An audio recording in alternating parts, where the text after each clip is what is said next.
Dej stopu. No, hledej stopu. Kde je stopa, Arku?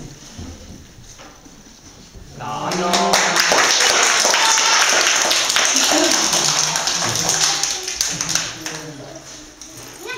Děkuji, Arčíku.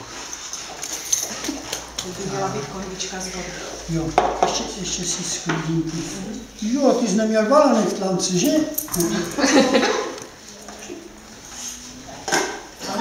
Hledali jsme vůbec balonek? Ano. Ano, Jo, já jsem potom vzal ty klíče, dobře. Tak, a teďkom si donese Artíček vodu a kyblíček a napije se, protože on už něco pracoval.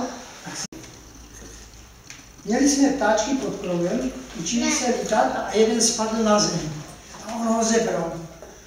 A já jsem to nevěděl. A říkám, ukáž, co to máš zase, listi, papáš, dej se to les. A to bylo křidélko ptáka. Mu trčilo z tamky ven. Pust ptáčka, pust, to nesmíš. Pustí ptáčky, ptáček hop, hop, hop. Vzali jsme přepravku, hodili jsme ptáčka do přepravky. Přišla vnučka, snacha.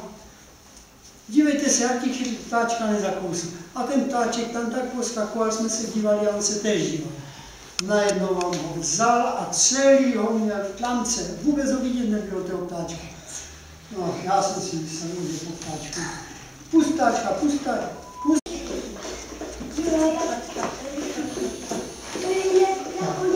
A než bude nosit vajačka, tak zase musí po sobě uklidit konvičku a pak ještě uklidí kyblíček. Tady si ještě napije.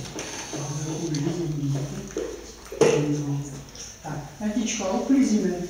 Uklízíme, no? Uklízíme. No, ty si vodu. A ještě chvíli. Tak.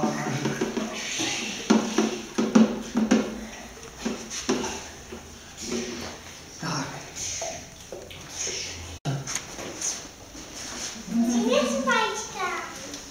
No, ty si